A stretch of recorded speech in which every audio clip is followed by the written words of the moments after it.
जय माता दी आप सभी को। जैसे आप सब जानते हैं कि 5 जुलाई को गुरु पूर्णिमा है और 5 जुलाई को गुरु पूर्णिमा है और गुरु पूर्णिमा में आप सभी को अपने गुरु का कैसे सम्मान करें, कैसे उनका आदर करें, कैसे उनको खुश करें। दोस्तों, मैं आप सभी को बताना चाहूंगा, आपका गुरु कैसा भी हो, आपको उसमें जरा सा भी संदेह नहीं करना है। आप अपनी गुरु भक्ति दिल से, भाव से उनकी भक्ति करें ताकि गुरु आपको अपने दृष्टि में हमेशा बनाए रखे। गुरु क्या है? गुरु आपको ज्ञान देना चाहता है, आपको सत्यता का मार्ग दिखाना चाहता है। अगर आपने उनके वाणी पे, उनके शब्दों पे ध्यान दिया होगा, जो आपके गुरु हैं, उनका बोलने का अर्थ यही है कि हमेशा सत्यता के रास्ते पे चलो, अधर्म के रास्ते पे मत चलो। गुरु आपको परमात्मा से मिलाने की कोशिश करता है, आपके अंदर के जो मैल होते हैं उसे धोने की कोशिश करता है। गुरु आपको तेज तेजस्वी बनाने का कोशिश करता है। अगर शिष्य गुरु के बातों और वाणियों पे चलना शुरू कर दे तो वो शिष्य संसार में एक जरिया जैसा उभरता है और गुरु की नाई काम करता है। दोस्तों, मैं आप सभी को इतना ही कहना चाहूंगा, हमारे 33 कोटि देवी देवता है, महादेव है, महाआदि शक्ति माता है। उन्होंने संसार का निर्माण करने के वक्त उन्होंने गुरु का चयन किया, गुरु बनाया। वो किस लिए बनाया गुरु? कि आप सभी के बीच में जो अच्छा कार्य करता है, अच्छा ज्ञान देता है, वो आप सभी के बीच में रहकर आप सभी को ज्ञान दे, सच्चाई का रास्ता दिखाए, सनातन धर्म को आगे ले जाने के लिए आपको आगे बढ़ाए।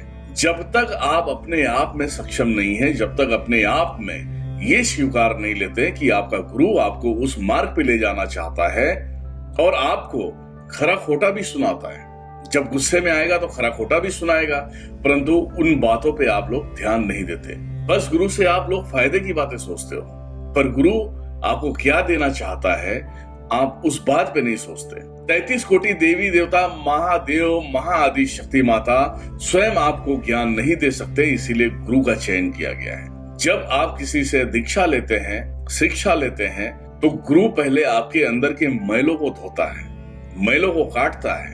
जो अनाप शनाप जो माइंड में आती है या माइंड में कुछ गलत चीजें चलती है, उसे पूरी तरह से काट के एक साइड रखता है। फिर आपको ज्ञान प्रदान करना स्टार्ट करता है। जब तब मंत्रों में ध्यान, कुंडली जागृत, आज्ञा चक्र को कैसे आप उसे सक्षम बनाएं और देखने की कोशिश कर सकते हैं। जब आज्ञा चक्र आपका स्थिर होगा तो कुंडली अपने आप जागृत होता है। ये सिर्फ गुरु के बातों में होता है। गुरु जो शिक्षा देता है, दीक्षा देता है, उनके इस कर्मों में होता है।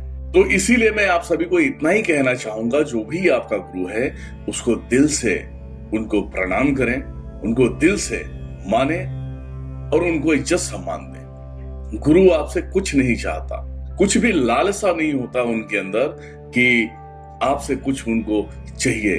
अगर आपसे कुछ चाहिए तो आपकी आत्मा से जो चाहिए वो आत्मा काम कर ले तो उनका वही गुरु दीक्षा हो जाता है। मैं आप सभी को इतना ही कहना चाहूंगा कि इस संसार में अनेक प्रकार के लोग हैं, अनेक प्रकार के गुरु हैं। कुछ लोगों के अंदर लालसा आने के कारण वो बदनाम हो जाते हैं और जहां नहीं सोचना चाहिए वहां पे पहुंच जाते हैं। इसी के कारण जो है कि हमारे सनातन धर्म पे, साधु संतों पे विश्वास करना सब छोड़ दिए। लेकिन जो शिष्य गुरु को जानता है, गुरु को मानता है, वो कभी भी अपने गुरु का अनादर नहीं करेगा। आप लाख गालियां दे दो उसके गुरु के ऊपर। बस इतना ही कहना चाहूंगा, ये पृथ्वी जो है ये साधु संतों और ऋषियों का ये देश है और इस देश में बसने वाले साधु संतों के बच्चे हैं। कोई भी गुरु, कोई भी बाप अपने बच्चों को गलत रास्ते पे नहीं ले जाता, इसे आप स्वीकार करें। आपको एक बात बताना चाहूंगा, जिस गुरु को आप मानते हो, जब मुसीबत में पड़ जाते हो तो भगवान की जगह पे गुरु का नाम निकलता है और गुरु की ऊर्जा आपका आके सपोर्ट करता है। यहां तक आप सबको दिखाई भी देता है। माँ आदि शक्ति माता महादेव से पूछते हैं ये गुरु क्या है? हालांकि इस संसार को तो आदि शक्ति ने बनाया है, पर आदि शक्ति जब महादेव से जब प्रश्न करते हैं तो वो आपके ज्ञान के लिए, हमारे ज्ञान के लिए, कि आप भी समझें। माता बोलती हैं कि ये गुरु क्या है, गुरु का अर्थ क्या है, गुरु होता क्या है। महादेव सारी बातें उन्होंने बताया और बताने से पहले बोला, हे देवी, आप जन कल्याण के लिए पूछ रही हैं, तो इसका जवाब सुने आप। गुरु जो होता है अपने शिष्यों में, अपने भक्तों में एक उजाला भरता है। सदियों से चला आ रहा है कि जो शिष्य, जो मनुष्य अंधेरे में भटक रहा है, मोह माया में भटक रहा है, उस मोह माया, उस अंधेरे को काटता है। गुरु अपने शिष्यों को ज्ञान देता है, उनके अंदर जो बुराइयां होती है, जो उनके अंदर कचरे होते हैं, उसे साफ करता है, उसे सत्यता के मार्ग पे ले जाता है। हम 33 कोटि देवी देवताओं में हम प्रचलित हैं, परंतु हम स्वयं नहीं जा सकते इंसानों के पास, क्योंकि इंसानों के अंदर गंदगी भरी हुई है और वो गंदे विचार लेकर बैठे हुए हैं। इसीलिए ज्ञान देने के लिए गुरु का निर्माण किया गया है। गुरु अपने शिष्यों को अंधेरे से उजाले में लेकर आता है, परमात्मा का दर्शन कराता है, इस भव सागर से उसे मुक्त कर देता है। तो ऐसे गुरु को प्रणाम करना चाहिए। स्वयं महादेव कहते हैं कि अगर ऐसे गुरु को और शिव को जो अलग मानता है, वो कुत्तों के योनियों में जन्म लेता है, हजारों वर्षों तक कीड़े मकोड़े की जिंदगी काटता है। गुरु और शिव को जो अलग मानता है, वो कुत्तों के योनियों में जन्म लेता है। जो गुरु है वही शिव है, जो शिव है वही गुरु है। तो आप इस गुरु पूर्णिमा में आप अपने गुरुओं को सम्मान दें, आदर दें, भाव दें, ताकि आपका गुरु भी ये सब देखने के बाद खुश हो।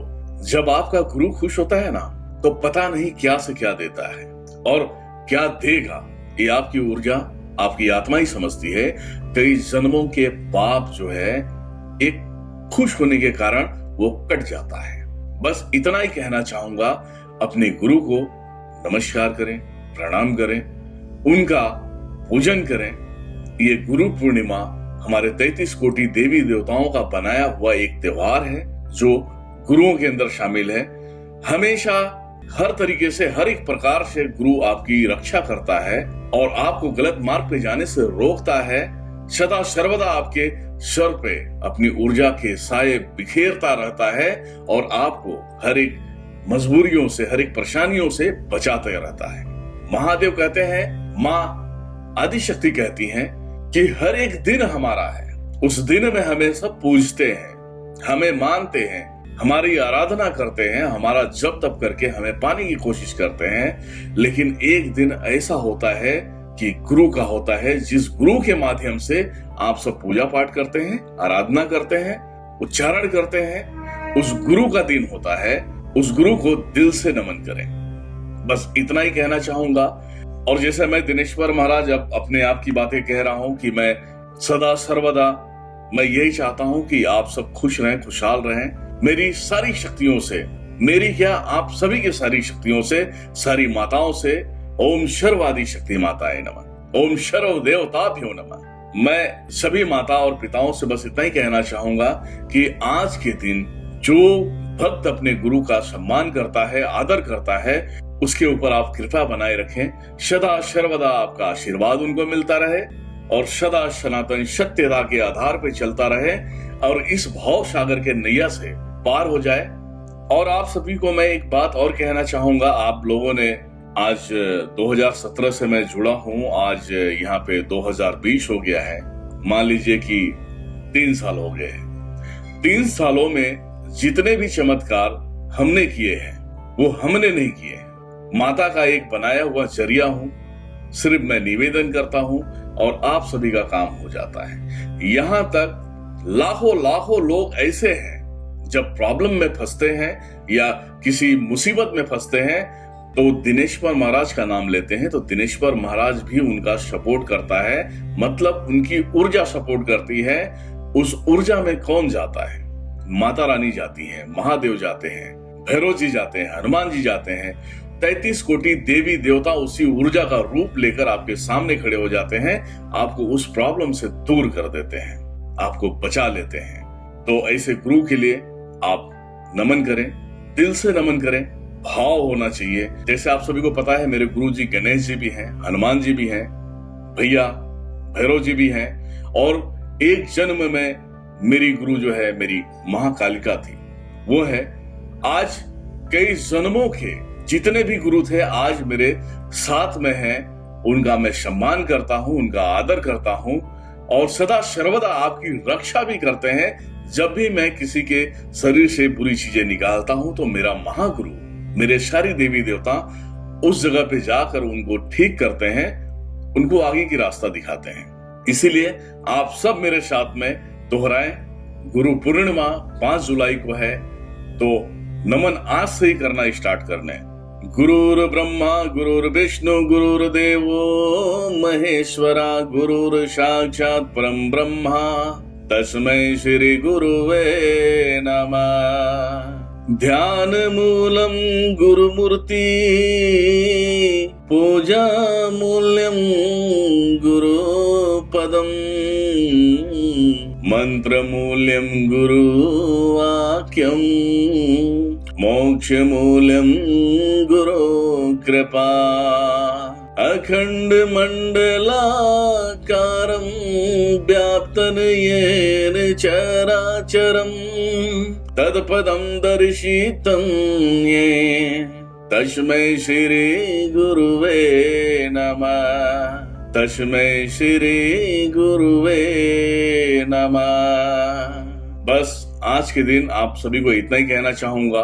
पहले एक समय था, द्वापर त्रेता सतयुग के अंदर एक समय था, राम भगवान भी अपने गुरु का सम्मान करते थे, आदर करते थे, कृष्ण भगवान भी करते थे। जितने भी हमारी देवी देवता इस पृथ्वी पे आए सभी अपने गुरुओं को सम्मान करते थे और उनका आदर करते थे। कहने के लिए तो बहुत कुछ है।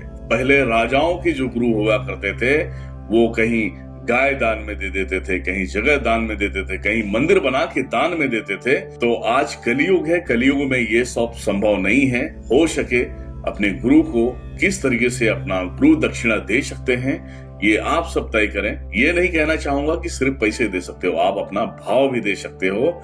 इसी के साथ में मैं आप सबसे विदा लेना चाहूंगा, अपने वाणी को विराम देना चाहूंगा। जय माता दी, जय भैरव, जय महाकाल, जय महाकाली। ओम श्री गुरुभ्यो नमः।